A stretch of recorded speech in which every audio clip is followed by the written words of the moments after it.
今天我们準備給同學們我們一起賞析中游的小楷。當然，同時呢，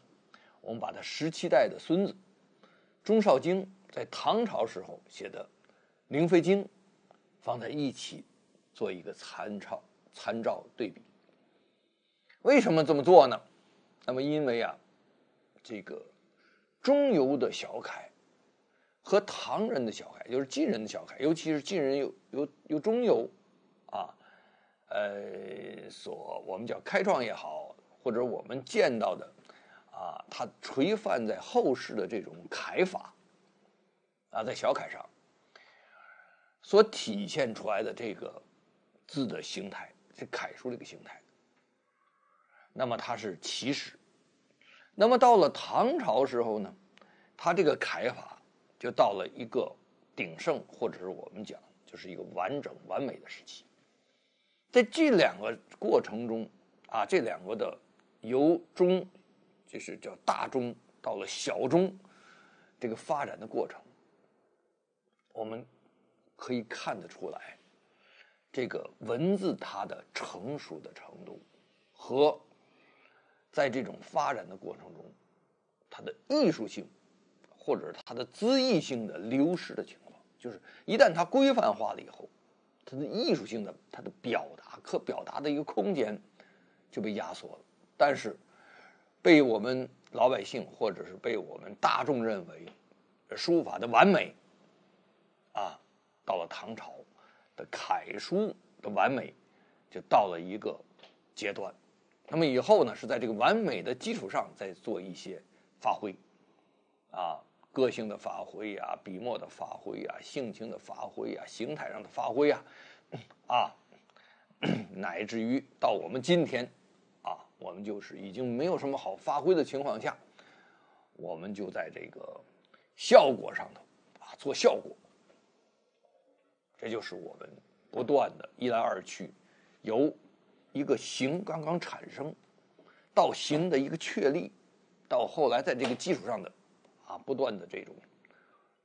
恣意的放縱，去在各個這個適當的發揮的這種時代和這個不同的藝術家再把他們的這種藝術的這種風貌在自己擅長的地方加以發揮。那麼先談談中游中游是個不得了的一個人物這個人怎麼不得了呢？他其實在歷史上在王羲之之前，他是個非常重要的人物，甚至于他的重要性在某種程度上超過王羲之。因為中游之前，我們的印象裡面作為楷書來講，那是隶書。那麼他是個關鍵的一個斷代的人物，就是經過了他，把隶書變成了楷書。而王羲之不是，王羲之是把中游的楷書和行書和他經過了一種調整成一種規範的形。那麼就是說，開創性的人才不是王羲之，王羲之是守成，而且守成之後把它歸納總結，把它凝練，把它提升到一個這個我們現在認為非常縝密的一個書法的一個構成裡，這是王羲之作用。而中游作用呢？中游作用實際上它完成了一個絕代的一個動作，就是把隸書轉化成了楷書。那麼這一點很厲害。行書並不是中游發明的，也不是王羲之，是中游的老師叫劉德升。这劉德升這個人呢，有兩個很有名的學生，一個是中游一個呢叫做胡昭。這個胡昭這個人呢，後來都不太知道了，就因為中游太有名了，中游就大家都知道中游的。那麼當然胡昭這個人呢，他的作品也很少流傳下來，也很重要啊，作品流傳。那中游流傳不多，但是有。那麼劉德升呢也沒有，所以劉德升傳到了中游，傳到了呼召。這個傳完之後，最後大家通過什麼了解呢？知道，首先劉德升創立的這個行書，當然所有的創立來講都不是一個人去創立了，他都是把周邊人的一些調整啊、改進啊、總結呀、把它們放在一起，然後提升。就这個刘德升呢，他就實際上把這些人的行書的這種規範化，那麼他傳給了中游，還傳給了這個呼召。那麼怎麼知道呼召和中游呢？因為說呼召的字啊偏肥，中游的字偏瘦，所以就这麼就这麼一個過程，就變成了大家知道哦，還有一個叫呼召的所以呢，在中游同等的這個輩分裡面，有一個另外一個人叫呼召。那麼他們的老師，也就是說行書的這個創始人叫劉德升。我們今天來講中游，先介紹一下中游這個人。中游啊，現在我們認為他是個大書法家，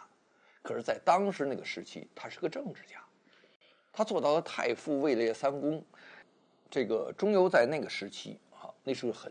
混亂的三國時期和這個魏晉時期在這個過程裡面中游在這個時代裡面出生。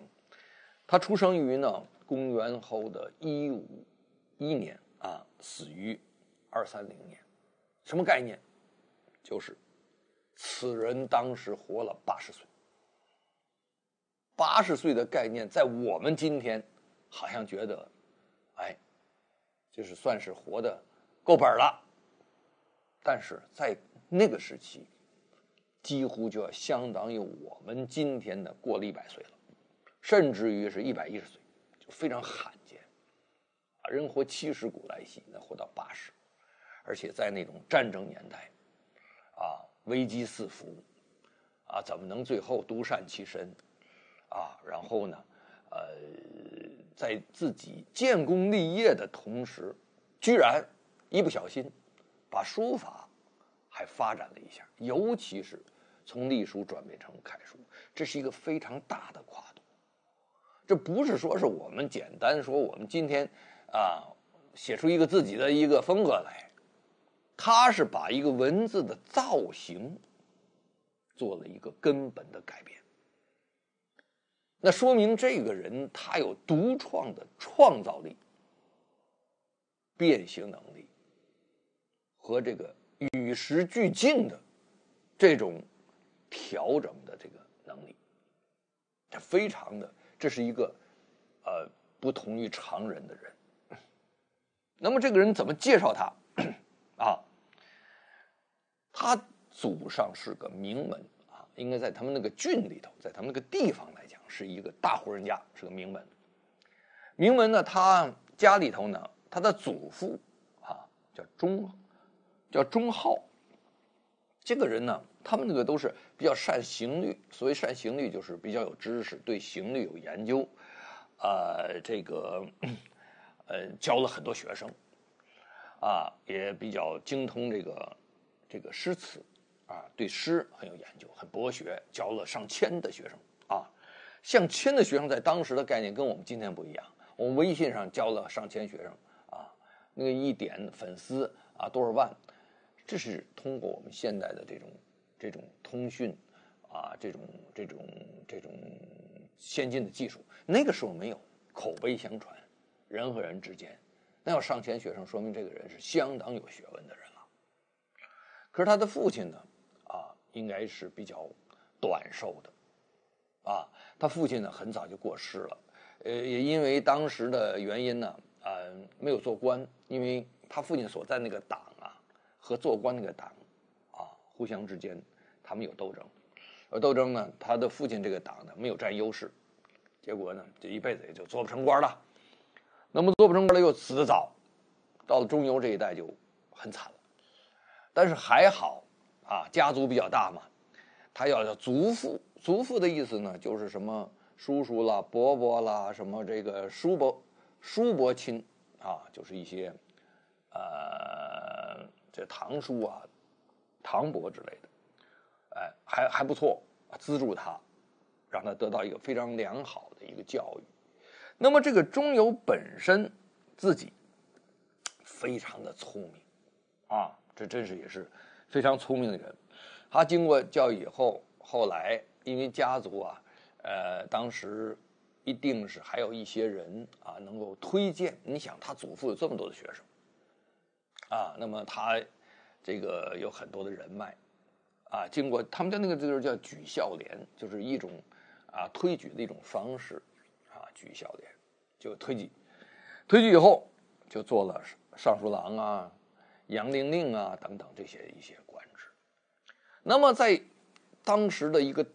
三国動亂這個時期啊，一個呢就是體現於他的忠誠，他對於漢獻帝的忠誠啊，對於漢朝的王朝的忠誠，還有一個呢就他的靈活和他的一些，他肯定他有他的觀察。那在當時那種情形下，他知道誰可能將來成氣候，誰可能將來會失天下。所以这是一個非常在那個時期裡非常關鍵的一個求生的，或者是讓你的事業進一步發展，讓你的這個將來能夠在官場上能夠有立足之地的一個基本的一個視野和視角，就是你得有這個眼光，你能知道你要跟上誰，或者你跟誰行，這個從古到今都是非常非常關鍵的一條。那麼很多人就非常明白，我們知道王羲之就非常明白。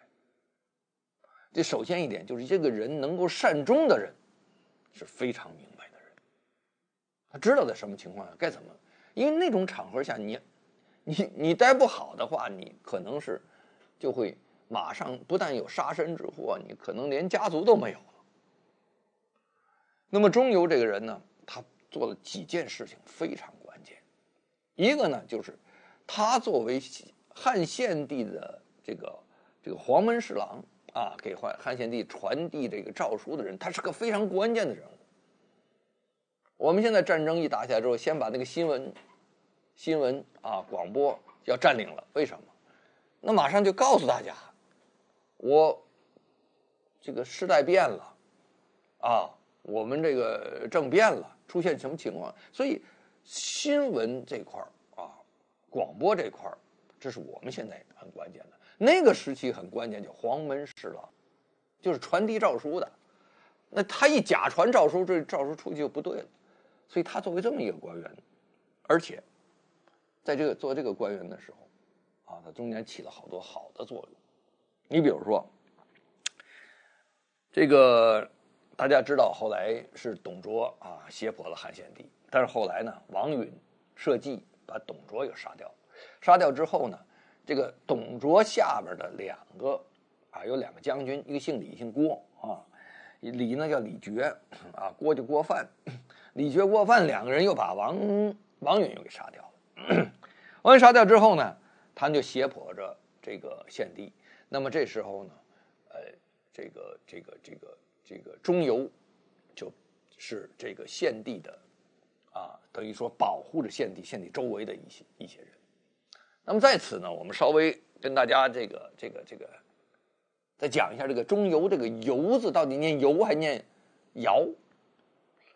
可能按照意義來講呢，可能念堯啊，這大家都可以去查去。但是呢，為什麼好多人管叫鍾繇呢？其實也沒錯。你看我自己也是啊，我那個崔韓伯的韓伯那個伯字，那我們大家都叫崔韓伯都叫了50多年了。可是這個伯字呢，實際上呢念百，也就是說我起名呢，孔子起這個名字起的就是岁寒，然後至松柏之後凋，也是柏樹的柏。那這個柏字為什麼念成伯了？念一輩子都念伯呢？因為脖子這個音呢，它向上提，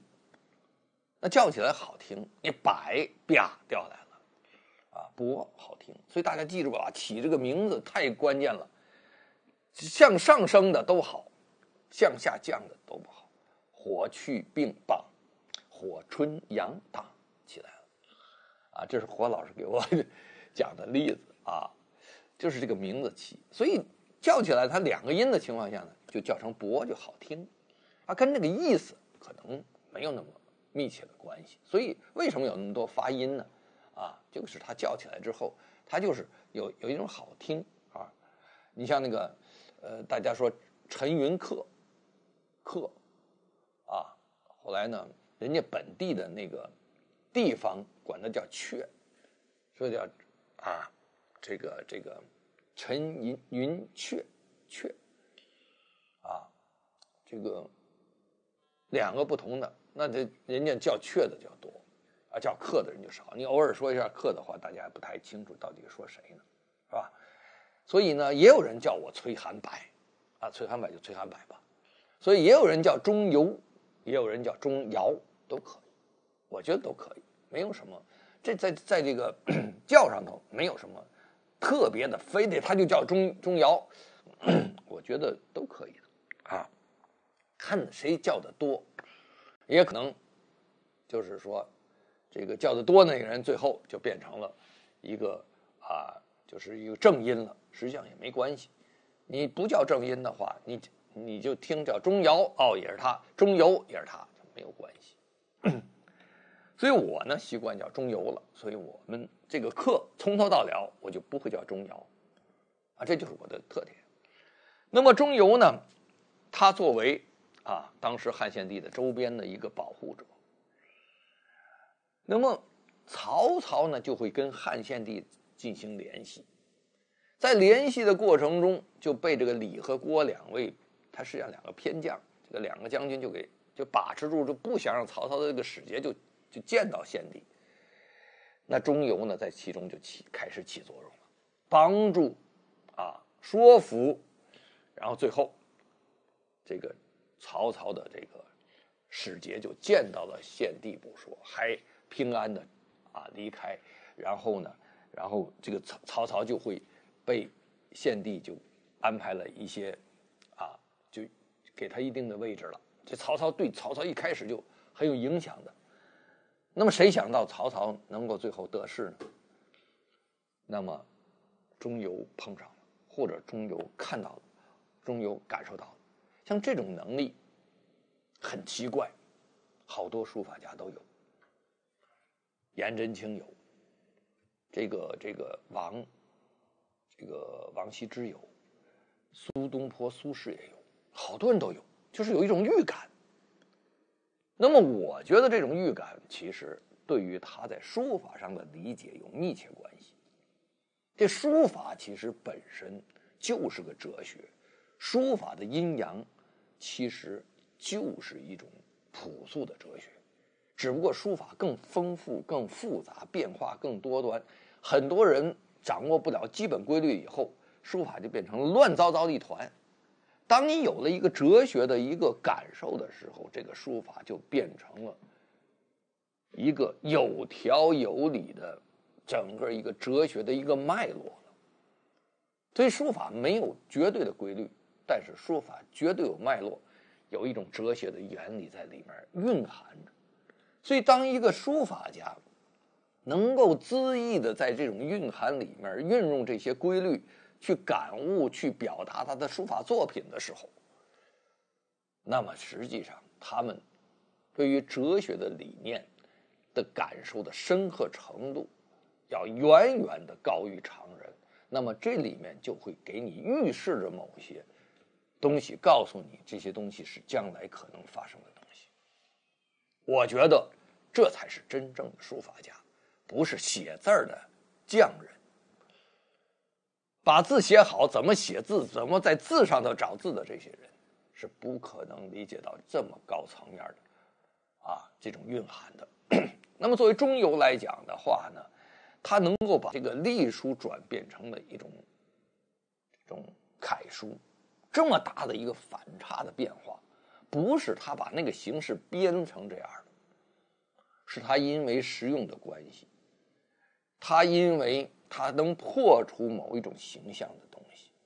他因为他感受到内在的基本的规律的时候，他运用他另外一个表现出来的一个形象來代替，雖然他們有共同的規律，但是他用這種新的形象去代替過去的形象，而不失其組合的規律。所以這一定是個高人，在哲學上的。所以鍾繇呢幫助了曹操第一步，那麼就和曹操建立了很好的一個聯繫。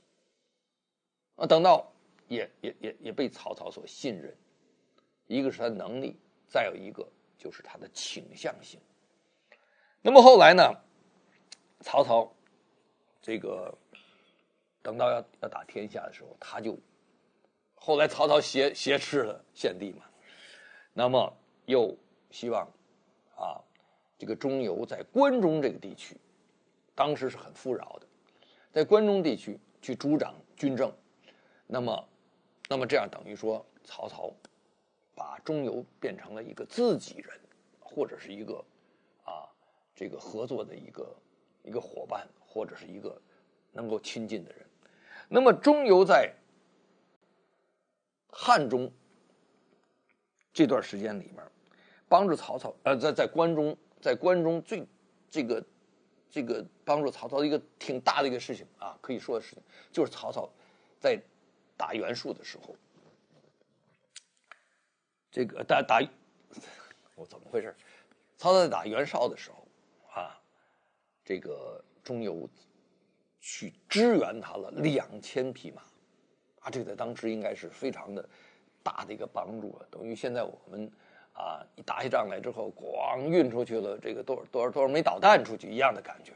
這是太大的幫助，就一下就整個局面都會要扭轉的。所以鑑於這些情況下，等於後來曹丕稱帝的時候那就是後期了。當然曹操也是非常的重視鍾繇，一路到了曹丕稱帝的時候呢，封王，然後後來又做太尉，要做到太傅。所以我們現在經常講鍾繇，我們會管他的名字叫鍾太傅，就是以他的官職最高的官職來稱呼他你比如趙孟頫叫趙承旨啦，蘇東坡叫蘇學士啦，這個等等什麼這個楚河南啦然後這個所有的這些都是以他的官職來稱呼的那麼這個鍾繇到現在為止，人們除了對他的書法的理解以外，對他其他方面呢，就總結出來了幾個字。那麼其中呢，一句話呢，8個字7個字，那就說他一個叫為人機捷。機是機敏，就這個人很聰明；捷呢，就是反應迅速。為人機捷，那麼善持論。什麼叫善持論？就是這個人呢，口才好，善於就愛抬槓，就是善於辯論。你看從這一點來看來，就是他首先一點從這個7個字來看，第一呢就是說這個人機敏，機敏什麼？腦子好，反應快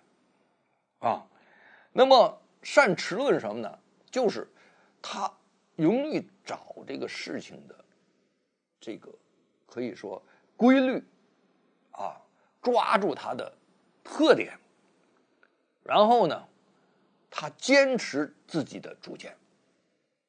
這就這7個字你能看出很多東西來當然他也喜歡跟人在一起辯論在一起辯論。這個辯論本身是追求什麼？追求真理當然要固執己見，就是要堅持自己的東西。這些東西都是對他的這個書法都會影響他的書法的，他在形成的時候，他自己在思考的時候，因為他自己講他曾經花了很長的时间，他一直在思考这个字。所以这是我们这个时代和后来很多人做不到的事情。什么叫思考？就是一个作品，一个字，当它出现的时候，我们见到这个東西，我們要思考它。這是我一直在強調的事情，就是思考。不要老在那寫啊寫啊寫啊，練啊練啊練啊，你總覺得你要練到什麼程度，或者怎麼練，不是這樣子的。他就要思考，這個思考是非常重要的，因為你的思路會永遠超過你手，甚至於當你做的事情通過手的時候，它的訓練，它不能夠讓你的思路會迅速的在裡面運轉，它會因為你種種的這個過程，它會減慢速度，或者是停滯在某些地方，而思路是不可以，思路是完全，你當運轉的時候，你的感受會很快，在裡面變化，在這個過程中，你就能找着問題所在，或者是感受到它裡面的奧妙所在。而你動手的過程，大部分是什麼？它會牽扯到你輸出的時候，和輸入的時候，和訓練的時候，和你中間任何的組織。所以為什麼主張讀帖呢？讀帖還是你在學某一個人的東西，你在他這個框架之下在完成這一個字的這個組成和它的裡面的奧妙。思想是什麼？思想是沒有空間的，就是沒有限制的，是無限空間的。你通過思考去來決定這個字在哪裡有問題，怎麼樣去做。你可以無數個想象，但是你最後你抓住一個你認為比較理想的東西。而如果拿着毛筆的話，你整個就變成了平面了，你整個立體的這個空間就沒有了。所以一個藝術家，尤其是書法家，他為什麼書法家裡包含了很豐富的東西呢？就是他最後的表達完全是他所有的能力，所有的思考，所有這些東西全部集中在瞬間當時做出的決定，而不是你腦子想出來的那樣的字這樣表達，這樣的字這樣，這不是在字的範圍內完成的，它是一個人全方位的能力和鑑定建材，最後你決定要做的動作，不是在字這個層面裡面的概念。所以我們根本就從字層面裡面寫不出真正的書法來，寫出來也是一個表面的一個字而已。所以像中游你去發現古代這些王羲之也好，這個顏真卿也好，這個蘇東坡也好，這些人他有寫字的能力的。所以為什麼講起蘇東坡比米芾高這麼多，其實誰要真正能看懂這個，差不多他就進到一個高一點層次來了。所以好多人現在我們就說，哎呀，米芾應該排第一呀，蘇東坡排最後一個去吧，他根本就不懂。所以你跟他講這些東西是沒有用的。那麼中游這個人呢，你想80歲還不得善終嗎？可是他的孩子有一個呢，叫鍾會，字寫的也很好。但是後來呢，就是因為這個當時的魏國就是最後把這個蜀滅掉之後姜維就投降過來了，這是蜀國的最大大將了。投降過來之後呢，又跟鍾會兩個人會到一起之後就想要可能是在謀反被發現以後這個就謀反是最大的一個罪過了就一起都被殺掉了。所以呢鍾繇的兒子鍾會就被殺掉了，還是因為謀反的這個原因被殺掉了。這裡面要具體要聽到故事了，大家去自己再去查，再去找，去感受一下。钟会呢也没有留下什么书法的这个作品，但是有记载啊，钟会字写得很好。我们接下来呢，就是要在书法上头再慢慢的去感受一下。那个时期呢，钟繇比较擅长有3个字体，一种字体叫明实书。什么叫明实书呢？顧名思義就是刻到碑上的字。那麼刻在碑上的字呢，比較正式一點的字。那麼實際上在他那個時代來講，就是隸書。所以他的隸書應該是非常非常好的，不但非常好，應該叫出神入化。因為只有他在隸書上出神入化。所謂什麼叫出神入化，就是他的神已經超過了他的形的感覺，這樣他才能超脫出他那個隸書的那個形狀。那麼第二就是叫章程書。章程書有人說呢，章程這兩個字連在一起就變成了正，所以就是正書的來源，就是楷書。那個時期覺得楷書呢是剛開始學字的時候小孩子學的字，叫章程書。那麼章程書呢，它就是集大成，而且把過去的隸書轉變成我們現在感受的一種楷書的形式。雖然說它的楷書形式裡面還能夠基本能感受到一些隸書的意味，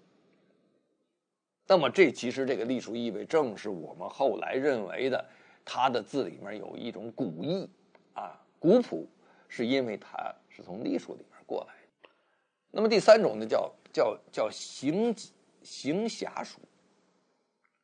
這個行俠書什麼意思呢？就是行書就是書信往來來回傳遞信息的那麼一個字，都是就是行動起來的感覺行俠書。那麼行俠書我們剛才講了這個行書最早它是跟劉德升學的他有一個還有另外一個這個劉德升最好的2個學生一個是鐘繇一個叫胡昭。那麼這個胡昭的字比較肥，鐘繇字比較瘦，所以有些人呢由此推斷鐘繇寫的《見季紙表》是假的。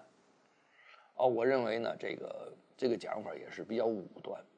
這個肥和瘦，他們因為認為見季紙表的字比起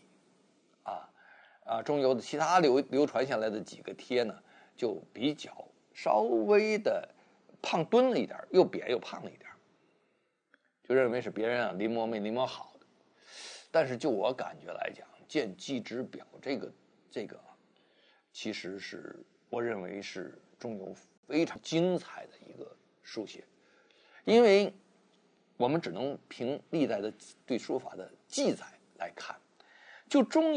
們對鐘繇的記載來講，我們看到的呢，就是說認為他的自由，他的書寫的這種自然的狀態要超過了王羲之，但是他的法度上頭呢不如王羲之，就是功力不如王羲之你想這個王羲之基本大部分時間都在寫字，他沒有什麼做什麼事情，但鐘繇做了非常多的事情，所以他沒有時間寫字。那麼但是鐘繇這個人他能體現出來的自由，就是他對每個字的這種自然的狀態，也恰恰說明他能夠因為他對形態上來的理解是非常的天然的，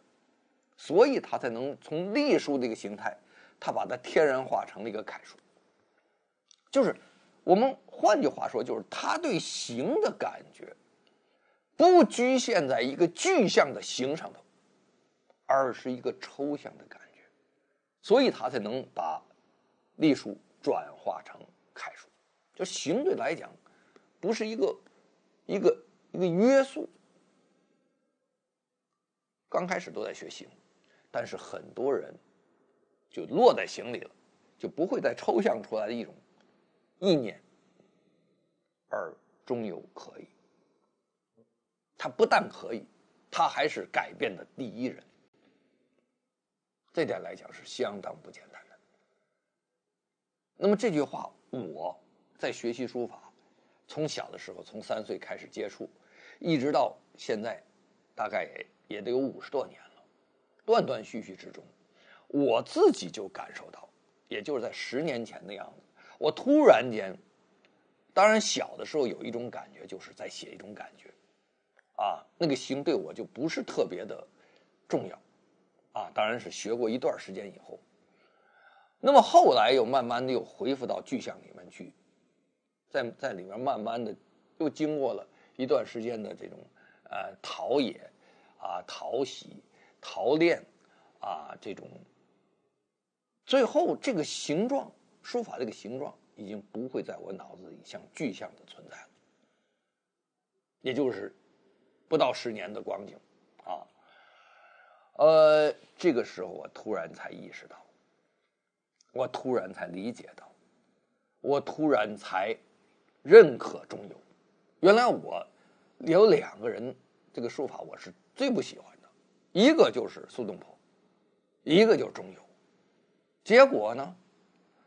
還有一個董其昌，看不懂，董其昌看不懂。那麼中游最後是先從誰開始呢？先從蘇東坡開始，我看懂了蘇東坡，他好所在。然後慢慢的我又看到了誰？董其昌。原來董其昌的高妙在於，他超脫出了形狀，他上升出的這個，他在雲端裡面這個有個叫雲間白膠，它實際上是雲間的這個董其昌。那麼最後我才感受到中游的好，不是感受中游，還不是我感受，是我最後寫完字之後，我沒有形狀的感覺，我沒有具象的感覺的時候，我突然間，好多人說我字你怎麼像中游了呢？我没寫過中游，我也不喜歡中游，為什麼成這樣呢？這就是完全跟它合到一起。那我接觸到所有由中游發展出來的任何一個書家和發展出中游的這些書家，那麼中游就像是中間的一個轉折點。那麼經過我們來回走來走去之後，突然間發現我還是要走到這裡來，去感受這個東西。當然你不寫隶書，要寫隶書可能由它作為一個跳板，又回到隶書上的時候，去感受隶書的藝術的那種表現力，可能再有這麼一個過程再回去，也不知道是不是有這个可能。那麼中游呢，它的影響力還是相當可以，因為它開創一個新的這個造型以後，那麼比如說王逸是這個是這個王羲之的老師啊，王導啦、魏夫人啦，什麼包括王羲之都受他影響非常大啊，但是誰也做不到像中游這麼自然啊，這個是說明中游他的東西是根本就不能學的，因為他完全自然出來這種形象，你要完全自然了，你就會出你的形象了，你就不會出他形象。那麼你如果要是還要跟着他形象走的話，你就不自然。所以他只是告訴你，在自然的情況下出他這個東西，而這個東西好不好？非常好，但是這個東西是不可學的，是學不來的，因為它是自然的東西。你要想自然了，你可能你學的是什麼？學它怎麼能感受到自然，而不是學它最後自然之後的那個形狀。但是很多人你就可以學，你像王羲之就可以學，因為王羲之他非常縝密，他的很多的書寫的過程和書寫的結果都是很規範化的，他縝密的東西，他具象的東西，你通過學習它，你就可以進一步再發展出自己的抽象的感覺，或者是無形態的感覺。可是你如果學一個最後完全自然出來的東西，那個東西你學的再像也沒有用，因為它的出來的這個過程你沒有，所以你學了半天一點用都沒有。我們學的什麼？我們學的是能出來的能力。但是看中游是看什麼？看中游它出來之後能夠跳生出來這種無形的狀態，它靠的是什麼？它靠的是一種感受，是一種抽象的一種感觉意味，才能出这個東西。所以真正的我們，它中游給我們的意義在哪裡？在於我們知道它有這麼條路，和這麼條路才能出現這麼自然的東西，而根本的沒有它那個東西再好，沒有我們模仿和學習的道理，就是你沒用，你學這個東西沒用的，因為你一旦要是自然了，你就出來不會他這樣的東西，因为他自然是他的東西，你自然就你的東西，所以你學他這個自然東西幹什麼呢？沒有用的。那麼在他的書法裡面呢，我們流傳下來的東西不是很多，而且不但不多，而且這些作品呢，看起來還是有些可能有意義。比如說宣示表，宣示表呢，最早的時候啊，王羲之号稱拿着宣示表真跡，當然像王羲之那種家庭還是有可能得到的，帶到江南去了啊，带到江东啊，带到江东之後呢，有一個叫王修的人啊，應該也是這個同輩吧，或者是這個反正是一個親屬，就把他借走了。借走之後呢，王羲之這個東西就不在王羲之手裡了。等到王修死的時候呢，王修的媽媽覺得，哎呀，我兒子太喜歡這個宣示表了，一天到晚放在身邊，人也不在了，斃，殉葬了。這一殉葬，最起碼王羲之帶到江東的那個宣示表就不見了。但是我們現在還見到那個宣示表，我們的感覺，這個宣示表的筆觸感覺更接近一點唐人的書寫狀態，因為唐人書寫和晉人書寫是不一樣的。晉人書寫是這麼懸着寫的，啊，唐人的書寫是有一定的這種槓桿和這種支點的。有支點的槓桿的就平直，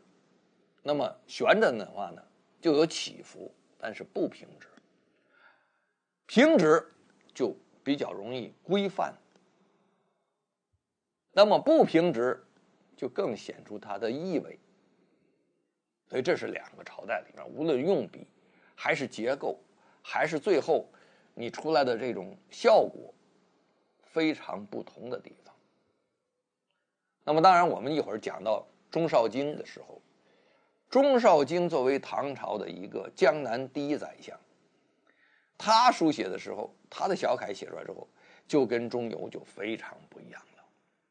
而且他們兩人的不一樣，恰恰是非常鮮明的晉人和唐人的兩個代表，所以我們才把這個兩個拿出來一起說。哎，恰恰鍾繇又是鍾紹京的這個祖先，鍾紹京是鍾繇第17代的孫子，那這就特別有意思的一個事情啊，在文人裡面我們講的很有趣味的一個事情。那麼鍾繇呢，他的作品裡面一個宣示表，我們剛剛講過了啊，沒了，真跡沒有了。那麼還有一個叫立命表啊，立命表也是另外，這個所謂表都是上奏的一个奏折式的那麼一個文字。那麼在立命表裡面呢，它的字就跟宣示表不一樣了，宣示表比較平正啊，這個立命表呢就稍微有點偏斜。所以為什麼我們說宣示表像唐人寫的？唐人寫的就是非常正。那麼晉人呢，晉人都是有點偏斜啊，偏斜它好写，它比較隨意。那麼有人覺得那個立命表呢，可能是王羲之的臨本啊，因為它裡面的風格來講呢，不是那麼的鮮明。那麼反過來再看賀節表，這個賀節表就非常的鮮明了啊，個性非常鮮明，而且呢，它裡面非常有趣味，它也同時呢，它這個趣味是一種與眾不同的趣味啊。我看到它之後，我就突然想起另外一個人啊，這個人在在唐之前的五代时期，这個著名的書法家叫楊凝式。楊凝式寫的《九花帖》是吧？九花帖不是這樣子，什麼帖呢？它有一個神仙起居法。另外呢，除此之外還有一個碑刻的一个帖这個帖呢也非常像非常像這個賀節表。這碑刻這個帖呢，好像一般人還不太見到我們管它叫心不虛詞，有19章這個心不虛詞是它的一個詞的名字，19章，它第19章。它這個整個的一個過程是非常非常的，我感覺那個趣味，那個調調就和這個中游的這個賀節表非常接近。所以我們將來有人要有研究的話，可以把這兩個做一個研究，看是不是楊凝式從這個賀節表裡面感受到一些東西，還是說楊凝式在某一方面跟中游有相通的地方。反正我覺得我的字現在有些字就非常感受起來就非常像建績之表。這個建績之表呢是一個非常就是在中游的宣誓表、立命表、賀節表裡面全加在一起是最自由化的一種字。我現在還看它覺得這個字好。可是我最早見中游的所有字裡面，尤其是這個建績之表，我覺得這是什麼字啊？因為它太隨意太自然了，而且它通篇流露出來那種自然的感覺，就好比說像那個河灘邊上的那個散在的那個沖完了之後落在那兒的那個鵝卵石一樣那麼自然，那個散落非常自然，你就覺得你自己就做不到這種感覺。但是現在呢，我完全的自由的那種書寫的狀態接近，就寫出來的時候就非常接近這種感覺了已經。但是我沒有照他那個樣子去寫，好多人在臨他這個樣子，因為他這個樣子有他自己特點，很容易臨像，所以好多人就去臨這個樣子去，我覺得就沒有必要。那麼建績之表為什麼很多人認為它是假的因為呢它最後有一排落款這落款呢最後告訴你中游是個什麼職位是怎麼回事，他們覺得和建績之表這個表的當時上表的時間不吻合，所以它是假的。這個我覺得這個可信度不是太大。為什麼呢？因為這個你就算造假的話，他也不會把這個後面去做假嘛。他造假肯定有所本的嘛，對不對？是吧？他不會隨便那麼做假的。這第一。第二的話，我覺得從後代來講，從古代到現在，除了中游以外，寫不出來建績之表這種文字。我認為你要是能寫出來的話，這個人已經相當水平了，他肯定不止一個建績之表這麼一個作品，他肯定有好多其他作品。那麼如果其他都見不着，偏偏這個他去模仿這個或者造假的話，完全沒有必要。或者有人說是臨摹沒臨好我覺得要是沒臨好的話，他能臨成這樣的相當好相當不錯。那麼他的藝術價值是存在的。那麼還有人認為呢，就是說就是這個胡昭是肥的，他是瘦的，而這個建績之表呢在他這個所有字裡顯得偏胖一點。我覺得這是個相對而言所有的胖的人他有更胖的，是吧？你相對而言他就是瘦的所以他都是相比較而言。在我們不知道胡昭的字到底是什麼樣的情況下，那麼也可能呢每個人呢在寫字的過程中，有的就胖點，有的就瘦點，那不可能說都是一樣的，是吧？所以呢，我覺得建績之表這個東西呢，不管怎麼着，它是一個非常優秀的一個作品甚至於我認為是這個中游的字裡面最精彩的一幅，因為我覺得我感受到了它的氣息，感受它的這種出的這種整個的這個脈動和當時出來的這種感覺我提到的這個小楷點點戳戳，那個點點戳戳裡面其實跟這個漸記之表有密切的關係所以我覺得中有的字不可模仿的，是一定要好好读的，读完之後好好思考的东西。